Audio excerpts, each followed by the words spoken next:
Amen. Tamang-tama po yung awitin na nasa ating pong papag-aralan na nasa gabi na ito. So, Erev Tov po mga kapatid. Erev Tov. Tayo po ay manalangin. Dakilang Diyos at makapangyarihan sa lahat. Nagpapasalamat po kami, O Diyos, sa pagdako po ninyo sa amin, sa lugar po na ito ng inyong pong sanctuary, O God. At alam po namin na ang presensya po ninyo, O Diyos, mula diyan sa inyong pong trono, Panginoon, ay nakikita po ninyo, God, ang bawat isa po sa amin at kasama po namin kayo, O God, sa gabi po na ito. We are standing, Lord, in your presence tonight. Kaya dalangin po namin, Ama, na makita po nawa ninyo, O Diyos, ang bawat isa po sa amin. Katagpuin nga po ninyo, God, ang bawat isa po sa amin. Bless your word na may di-deliver, Panginoon, sa gabi po na ito. Dalangin po namin na magsilbi sana itong encouragement, O God, sa bawat isa sa amin. Magsilbing rebuke, O God. Magsilbing hope, Panginoon, para po sa bawat isa po sa amin to continue our journey, Panginoon, our Christian journey, our faith, O God, papunta, Panginoon, sa inyo. Nagpapasalamat kami sa lahat ng buhay, O God, na dinala po ninyo sa lugar na ito. Matakila kayo, Ama, at mapapulihan sa lahat ng panahon. Sa pangalan ni Jesus. Amen. So, mga kapatid, si Sister Julia, ita-translate na lang niya sa kanyang son. Ang ating pong papag-aralan. So we continue our study sa book po ng Mateo. At nandito na po tayo sa Matthew chapter 24. At maalala po natin, di ba, na ang Panginoong Jesus ay papunta na po siya, di ba, sa cross ng Calvary, at sa mga ilang panahon pa, di ba, na makakasama po niya yung kanya pong mga disciples, ay patuloy po niyang tinuturuan, di ba, ang bawat isa po sa kanila. Kung tayo po ay magbabakasyon or magkakaroon po ng journey into other places or into other countries, di ba, ang palagi nating ginagawa is bibilinin natin yung mga maiiwan. Huwag mong kalilimutang pakainin si ganito, di ba, yung mga isda, huwag mong kalilimutang pakainin. Or kung may mga aso, di ba, ilitayel mo, yung mga ganun, di ba, binibilin po natin yung mga maiiwan. So it is really a natural for our Lord Jesus Christ na sa ilang panahon na lang ng kanya pong buhay at pamamalagi, di ba, sa lugar na ito mismo, di ba, sa kung saan tayo naririto ngayon, sa bansang Israel, ay binibilinan niya, di ba, yung kanya pong mga alagad. So napakarami po natin, di ba, na napag-aralan from the past, and we will continue to hear from the Lord kung ano po yung kanya pong mga sasabihin sa kanya pong mga disciples.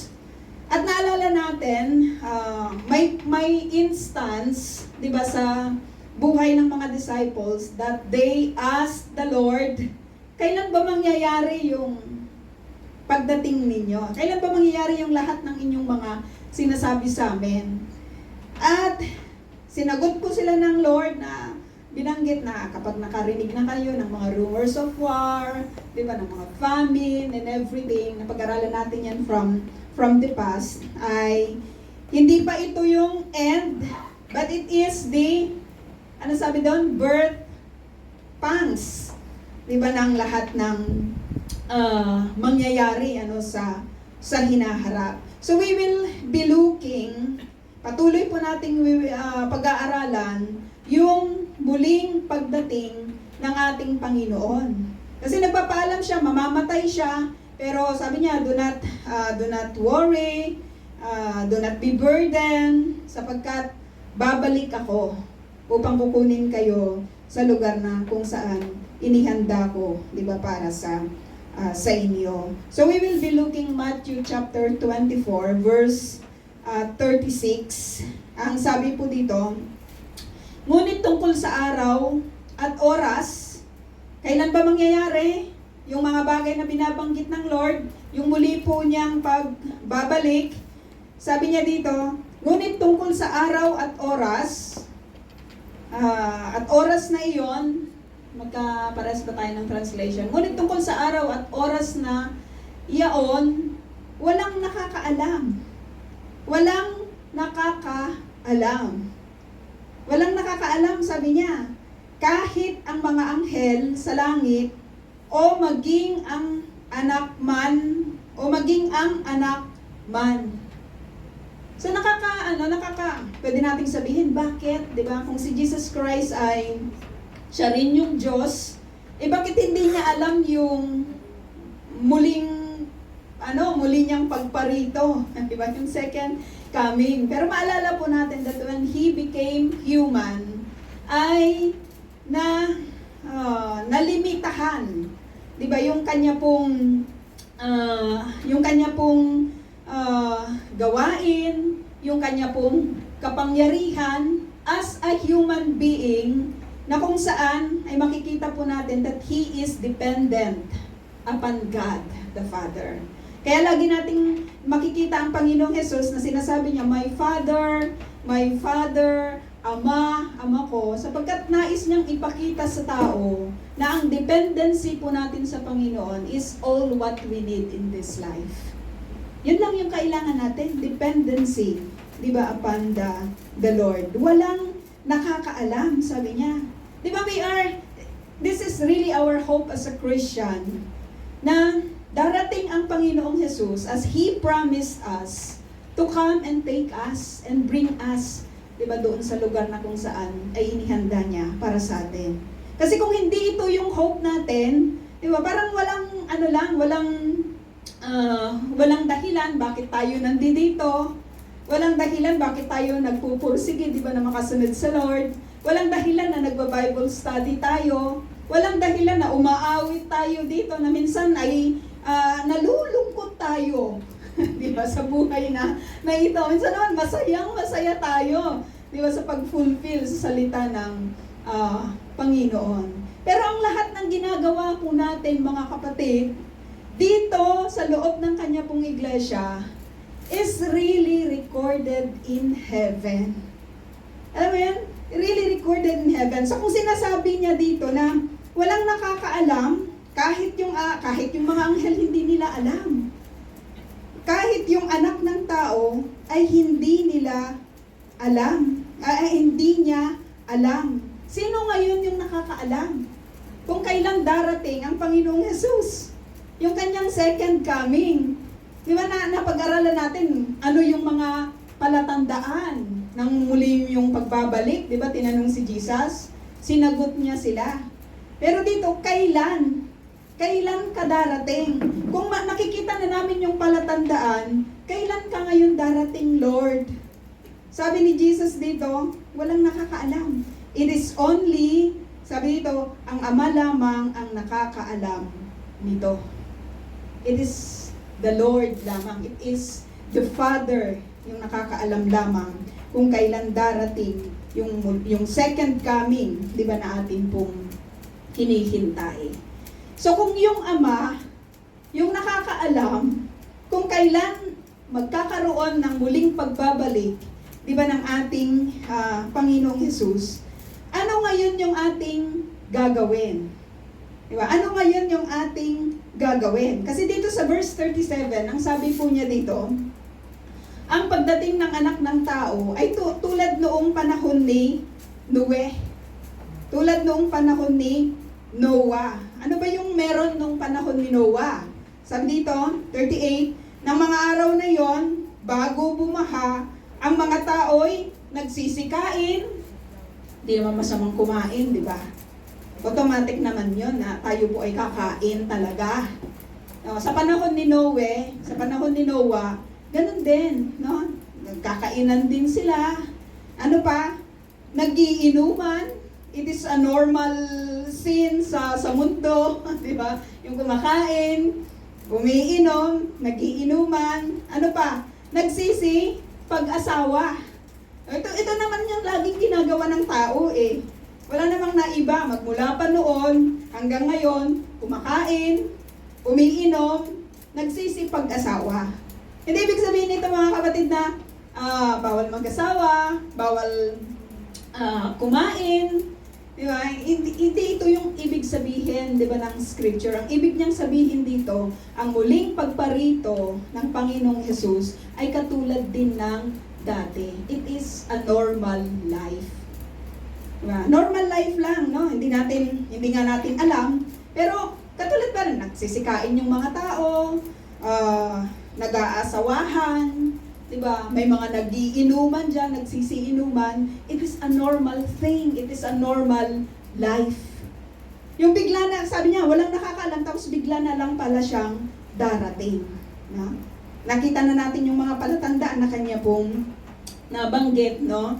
At sabi niya, maging alerto kayo sapagkat hindi ninyo alam kung kailan siya muling babalik. So in being alert, mga kapatid, di ba? Ano ba yung di ba yung ano ba yung kabaliktaran ng alerto? Pwede nating sabihin, hindi alerto. Di ba? Ang madali lang naman eh. Di ba? Pero sa English kasi, wake up. Di ba? Sinasabi niya doon. So, kapag pansin niyo yung tulog, hindi yun alert, di ba? Hindi yun alert kahit anong nangyayari sa paligid niya, kahit nagkukwentuhan tungkol sa paligid niya, kahit anong ingay yung meron sa paligid niya, wala yun wala yun magiging response, lalo na yung patay, di ba? Pero yung tulog, nasubukan na po ba ninyo mga kapatid matulog?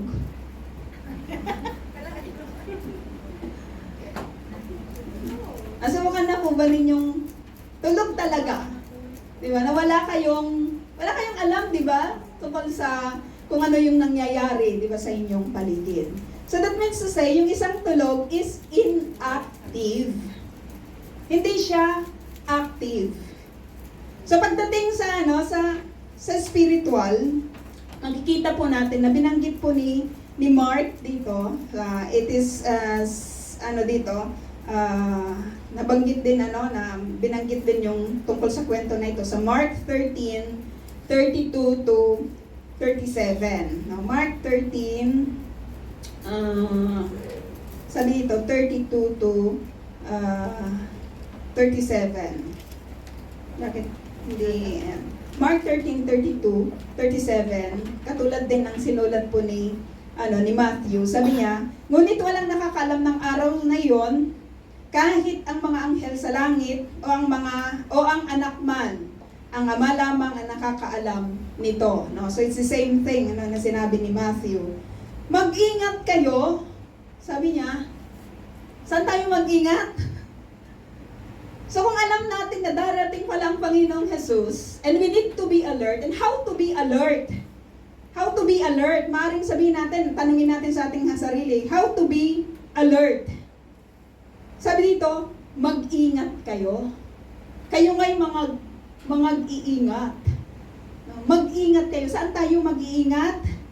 At maging handa dahil hindi ninyo alam kung kailan ito mangyayari. Saan tayo mag-iingat, mga kapatid? Sa sarili din natin. Mag-ingat tayo sa ating mga sarili. Sapagkat itong sariling ito, itong katawan na ito, itong buhay na ito, ay may possibility na matulog siya at may possibility na maging alert siya. Pagdating sa spiritual, pwede nating tanungin, are you sleeping or are you in the state of alertness? Dito sa Israel, very familiar tayo sa pagiging alerto. Di ba? Lalo na kapag may siren, kapag may sirena, no? Na kapag narinig natin yung alert na yon o yung ibinibigay na nababala, di ba nagsisitakbo tayo doon sa pinaka-safe na lugar. So dito sa pagiging handa po natin, sinasabi po sa atin sa book din po ni Mark, na maging handa tayo sa ating pong mga sarili. No? Kasi kung ikaw ay tulog, ano ba yung ginagawa ng tulog? Doing nothing. So yung isang alerto na nag-iingat, di ba, ng kanya pong sarili, meron po siyang ginagawa. So in the spiritual life, mga kapatid, maaari po nating tanungin sa ating pong mga sarili, meron po ba tayong ginagawa? Sabihin mo nga sa iyong katabi, meron ka bang ginagawa o tulog yang kasama mo? Di ba? Kapag sinabi natin meron tayong ginagawa, di ba? Sa buhay na ito at hindi tayo tulog. Pagdating sa spiritual, ano yung ginagawa natin? Para ma-consider ang isang tao na hindi siya tulog, dapat meron siyang ginagawa. So doon po papasok yung binanggit ko po kanina, yung ating pong pagganap ng ating pong mga tungkulin sa Panginoon is working. While waiting, we are working. Diba? While waiting, we are alive. We are working sa sanctuary, di ba, ng Panginoon. So, anong ginagawa mo sa sanctuary ng Lord? Ano yung ministry na ginagawa mo? So, maaaring sinasabi mo, ako'y nagpi-play ng drums, ako'y nagpi-play ng keyboard. That's a work, kapatid. That means to say, you cannot stand there playing the keyboard kung tulog ka. Nakita na kayong play na tulog? Di ba? Wala. O hindi ka aawit dito kung ikaw ay tulog. At pwede rin nating sabihin, di ba? Nakakita na ba kayo ng nananaginip? Di ba? Nananaginip na nagsasalita, nananaginip na naglalakad. Pero wala yung pag-iisip. Di ba? Hindi niya naiisip kung ano yung kanyang ginagawa. So lahat pala ng ginagawa po natin para po sa Panginoon, that means to say that we are alive. Meron tayong, hindi tayo tulog. Hindi tayo tulog. Kaya wag nating mamaliitin yung bawat detalye, di ba, ng atin pong ginagawa sa sanctuary ng God. Wag yun. Kahit yung pagpunta natin dito, hindi, yung tulog hindi pwedeng pumunta dito, mababangga siya sa kung saan man, no? Di ba? Mangungud-ngud siya. Di ba? Kung siya po ay tulog. So, isa sa mga makikita po natin, mga kapatid, na maaring ilagay po natin, na point po natin dito, sa pagiging handa, di ba, ay meron kang ginagawa. Meron kang ginagawa. At bawat ministry, di ba, natin pong ginagampanan sa Panginoon, di ba, ay may pagpapala, di ba, sa Lord. Di paano yan, sister? Hindi naman ako magaling kumanta, hindi naman ako magaling. Kasi mostly, ito lang nakikita, di ba, na ministry. Pero, meron din dyan yung gatekeeper. Di ba? For being a good wife, or a good husband, a good mother, is also a ministry. And for being good, di ba, sa kung katulad ng sinabi ni Sarah, di ba, sa atin, by feeding the children, by giving their needs, is a ministry. Di ba? It's a ministry from the Lord, no? At napaglilingkuran lang natin ng maayos ang mga ito, di ba, kung meron po tayong tunay na relasyon, di ba, sa Panginoon. So, darating ang araw ng Lord sa hindi natin inaasahan, kaya sabi dito ay maging alerto kayo, no? Maging handa kayo, huwag kayong patulog-tulog. 39, hindi nila namamalayan ang nangyayari hanggang sa dumating ang baha at tinangay silang lahat. Ilang years po nag-preach si Noah sa mga tao? Ilang years yun? Diba? Normal lang na, walang dumating na ulan, walang dumating na baha. It took Noah 120 years. Diba? Sa pagbibuild ng kanya pong as commanded by the Lord to build an ark, diba? It took 120 years for Noah to preach the gospel, diba, of repentance, to preach the gospel, diba, na kung saan to preach the word of God, na magkaroon po sila ng repentance, bumalik, diba, sa Panginoon. Pero hindi, no? Pagdating siguro ng 100 years, wala naman. Yung si Noah, wala namang dumating na baha. Di ba? Anong ginawa nila kay Noah? Inano nila siya. Di ba? Yung pinagtawanan, at alam mo naman, di ba, ni-ridicule nila itong si Noah. Pero after ng 120 years, tsaka dumating po yung baha. Dumating yung baha, no? At sabi dito, sa panahong iyon, gayon din ang mangyayari, sabi dito, sa pagdating ng anak ng tao. Walang nakakaalam. Normal lang yung buhay. Maaaring pumasok ka, di ba? Or maaaring nag-grocery ka. Maaaring nasa kupatulin ka, nagpapacheck up. Di ba? O maaaring may sinisingil ka. No? Maaring bumibili ka doon kay Arlene, no? Kay Ate Sara, kay Shuki, saan pa, kay yung isa diyan. Yung yun, kay yung dito sa malapit, kay Arlene, no? Ni Risa. Nakakalimutan ko yung pangalan. Yung, kung maaring ganun, no? It is a normal life. Maaring nandito tayo sa church, tapos bigla na lang dumating. Bigla na lang tumunog yung trompeta at darating na pala ang Panginoon. Tayo namang mga Kristiyano, hindi tayo na babagabag at nililigalig, di ba, sa pagdating ng ating Panginoon. Kasi nga, it is our life. It is our hope. Alam mo yan na, sa lahat ng mga pinagdaanan natin sa mundo na ito, ay magkakaroon na ng katapusan. Sa pagdating ng Panginoon, di ba, ang sarap yung feeling na binalikan ka para kunin. Kanina, dun sa bahay, makikipaglibing sana sina mama. Bali, 4 sila na naghihintay.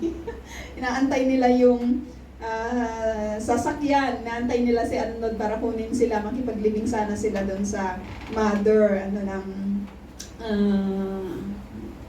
asawa ng pinsan namin.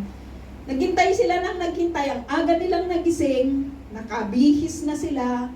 Di ba? Na sila. Basta, naihanda na nila. Di ba sa probinsya, ganyan. Ang aga-aga pa, gigising ka na. Alas 4, tapos alas 5, gising ka na. Ay, ready ka na. So, nandun sila naghihintay, pero walang dumating. Di ba? Walang dumating kasi pala, ay ginamit yung van para sa ibang gawain. At hindi naman nila in-expect. Napakahirap maghintay, mga kapatid. I don't know if you already experience it. Sino sa inyo yung naka-experience na naghihintay?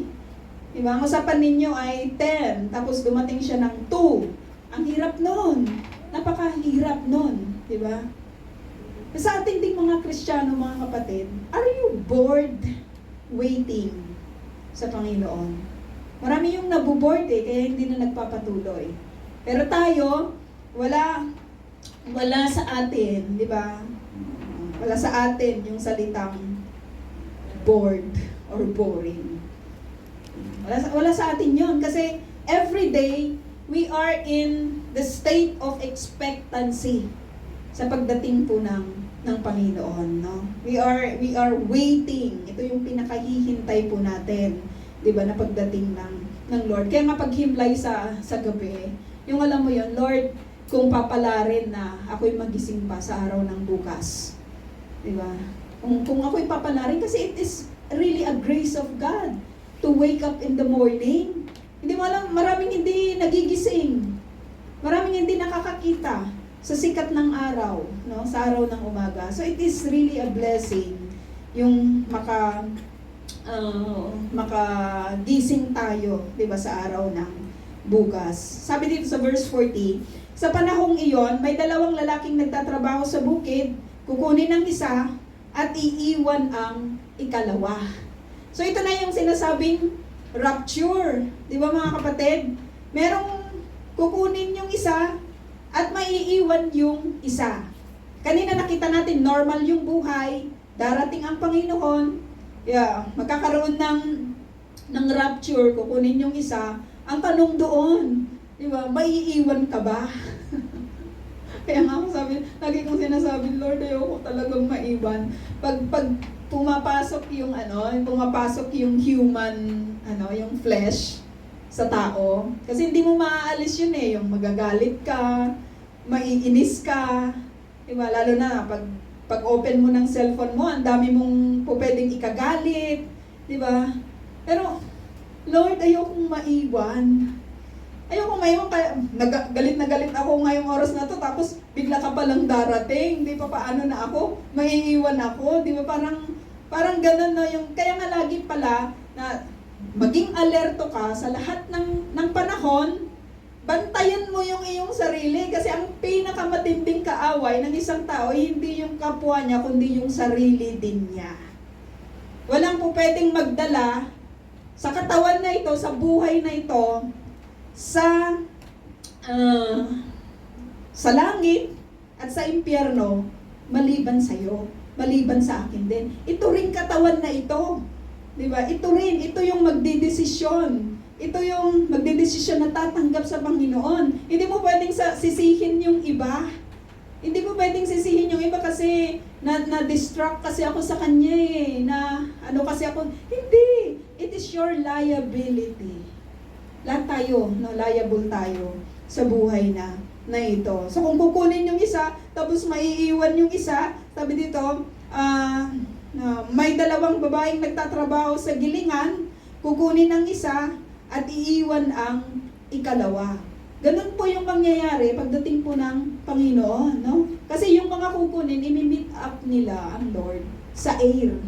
Yung maiiwan, magsasuffer ng tribulations, no? Magsasuffer ng kahindik-hindik, di ba, na mga bagay na pinag-aralan po natin sa Revelation 42. Kaya, sabi dito, maging handa kayo dahil hindi ninyo alam kung kailan darating ang inyong Panginoon.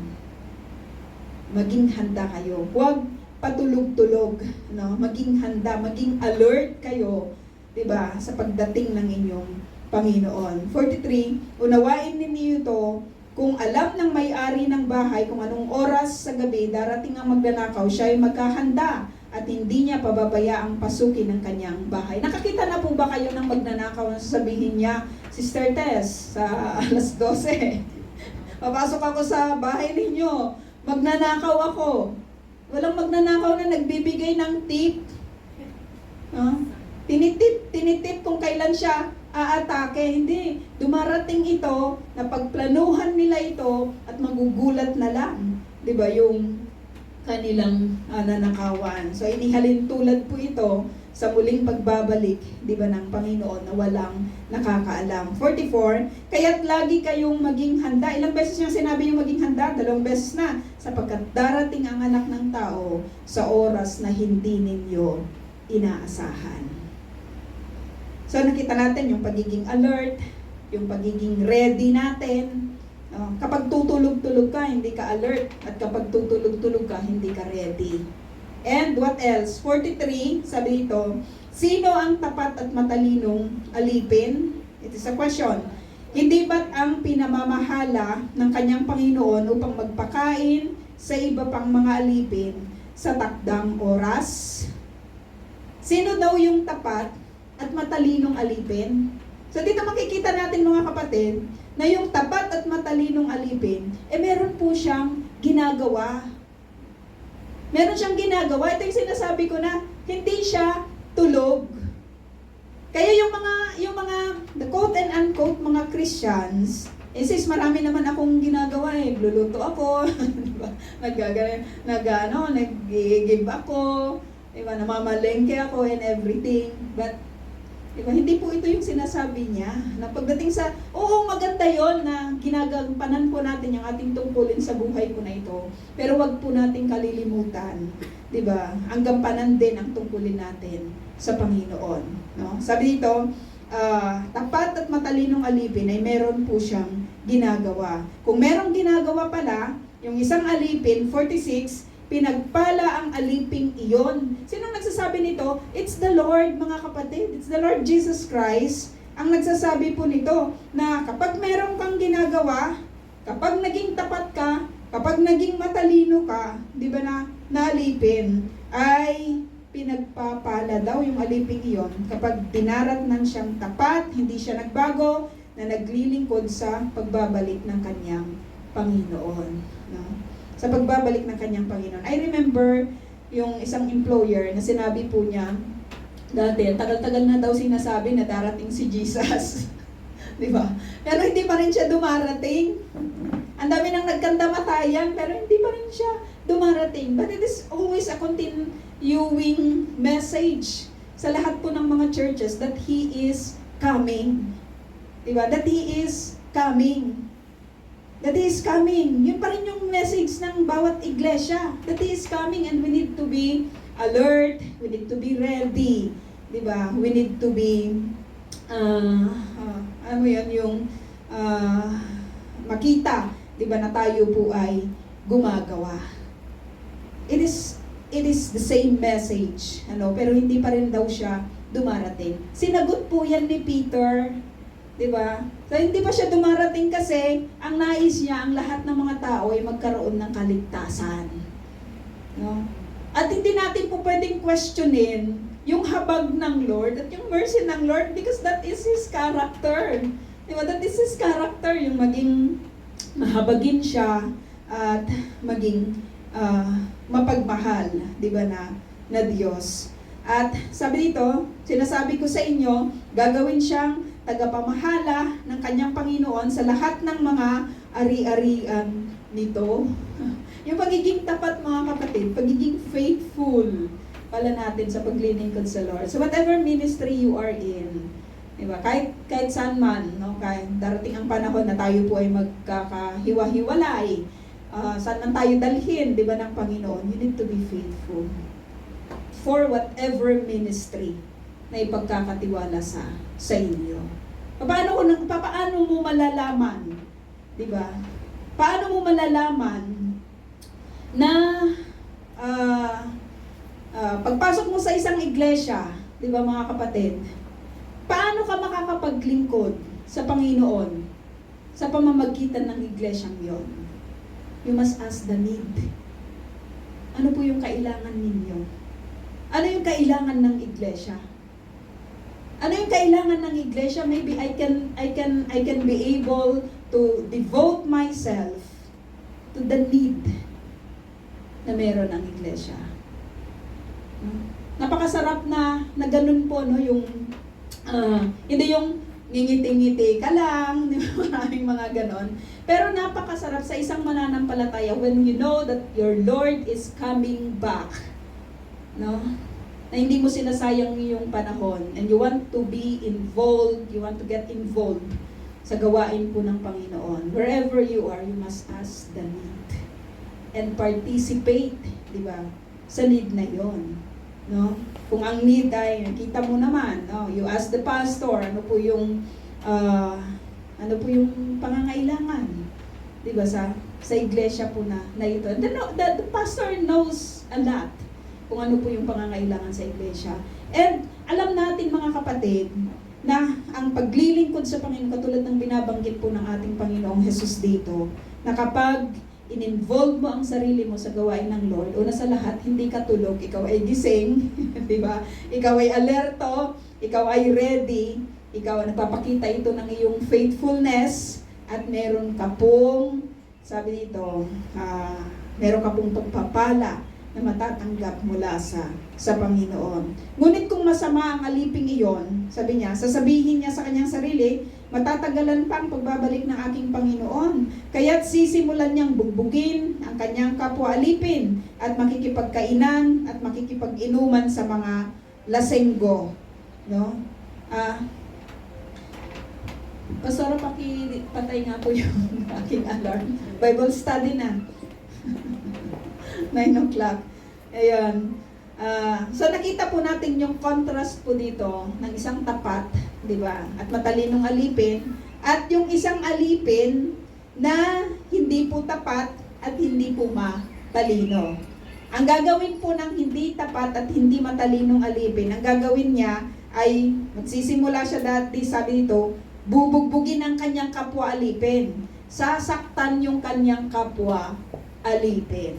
No? Yung pagkaroon siya ng entitlement Maraming mga Kristiyano yung ganyan, parang entitled sila na saktan ka. Di ba? Parang entitled sila na, alam mo yun, yung husgahan ka. Parang entitled sila sa buhay na, alam mo yun, pakialaman yung buhay mo. Diba? Maraming ganyan, diba, ng mga Kristiyano sa kapanahunan po na ito. Pero tayo mga kapatid, alam naman po natin, diba, na kapag tayo po ay pinagsasabihan, if it is from the Lord, hindi nagre-reject yung banal na spirito na naka-enthroned sa atin. Kasi that is all what we need, diba, sa buhay na ito. No? Sasaktan niya, makikipag-inuman siya, hindi siya magiging handa. Verse 50, babalik ang Panginoon ng aliping iyon sa araw na hindi niya inaasahan at sa oras na hindi niya alam. Anong gagawin niya? Bibigyan. Anong gagawin ng Lord doon sa hindi handang alipin, doon sa tulog, di ba, na alipin? Sabi niya, bibigyan siya ng kanyang Panginoon ng matinding parusa at pagkatapos ay isasama sa mga mapagkunwari. Dooy tatangis siya at mangangalit ang ngipin. So wala namang masyadong theological, di ba, na complicated na statement dito ang Panginoon. It is very, very clear na sinabi po niya sa atin, sa muling pagparito ng Panginoong Jesus, we need to be ready.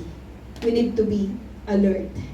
At sa pagiging ready natin at sa pagiging alert natin, mga kapatid, ay kasama rin po yung pagiging faithful natin sa Panginoon. So let us pray.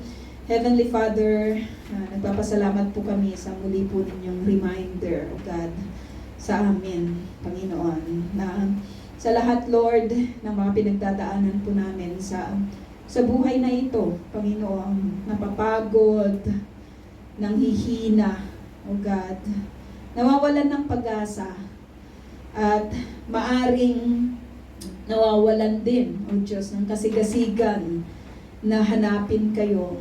Nawawalan, Lord, ng joy in serving you. Nagpapasalamat kami na muli po ninyong ni-remind, O God, na muli po kayong darating, O Diyos. Muli po kayong babalik as you promise. As you promise us, O God, through your words. At katulad ng inyong ipinangako, babalik kayo, pangkukunin kami at dadalhin, O Diyos, sa lugar na inihanda po ninyo para sa bawat isa po sa amin. Hinihingi po namin, O God, hinihiling namin sa mga oras po na ito, O Diyos, na patuloy po ninyo kami, O God, na bigyan, O Diyos, ng kasigasigan, O God, na maglingkod, Panginoon, sa inyo. Magpatuloy, O God, kahit ang iba, O Diyos, ay hindi na nagpapatuloy. Dalangin po namin na we will continue looking, O God, sa inyo, O Diyos. We will continue to stand, O God, in your presence. Whatever, kung ano man po yung amin pong mga ginagawa, O Diyos. Naglilingkod man po kami, O God, sa inyong iglesia. Naglilingkod man po kami, O Diyos, sa aming mga employers, O God. Naglilingkod man po kami sa aming mga kapatid, Panginoon. Naglilingkod man po kami sa aming pong mga pamilya, O Diyos. Alam po namin na ang lahat ng ito, O God, ay inyo pong nababatid at nakikita, O Diyos. At dalangin namin, O Diyos, na sa lahat ng aming pong mga ginagawa ay mabigyan po namin kayo, O Diyos, ng glory. Mabigyan namin ng glory, O God, ang inyo pong pangalan, Panginoon. Tulungan nga po ninyo kami sa lahat ng aming mga dinadala, O Diyos. Hindi ko po alam, O God, ang mga pasanin, O Diyos, ng akin pong mga kapatid, for myself, O Diyos, ay meron din pong mga pasanin. Pero it is our joy knowing, Lord, na kayo po yung Diyos na pinaglilingkuran namin, na hindi po nagpapabaya, O God, sa bawat isa po sa amin. Nakikita ninyo, O Diyos, ang buhay po namin, kung kami po ay tulog spiritually, or kung kami po ay gising, Panginoon, spiritually. At kung meron man po sa amin, O God, nakikita po ninyo ng pananahimik, O Diyos, ng paghihina, Panginoon, ng pagiging tulog, O God, spiritually. Dalangin po namin na gamitin nga po ninyo, O Diyos, ang buhay. Whatever be your plans, God, whatever be your ways, Panginoon, in order for us to be wake up, O God. Papasalamat po kami sa mga tao na magpapaalala po sa amin, O Diyos, ng patungkol sa inyo. Papasalamat po kami sa mga tao, O God, na magbabahagi ng inyo pong mga salita sa amin. Magpapasalamat kami sa mga tao na magre-review, Panginoon, sa amin. Magtutuwid, O God, ng aming pong mga buhay. Kaya sa oras na ito, O Diyos, dalangin po namin ng mga buhay na ito ay lalabas, O God, sa sanctuary po ninyo na ito, Panginoon, na puno, O Diyos, ng puno, O God, ng kaisipan, O Diyos, na kayo po ay muling babalik sa oras na hindi po namin inaasahan. Turuan po ninyo kami na maging handa, O God, sa oras po na yan. Nawa masumpungan po ninyo kami na maging tapat, O Diyos, at matalino, Panginoon, sa buhay na ito. Hindi po kami maiwan, Panginoon, kundi makasama po kami, O God, sa inyo pong kaharian. Sa inyo po lahat ng papuri, O Diyos, at pasasalamat in Jesus' name. Amen.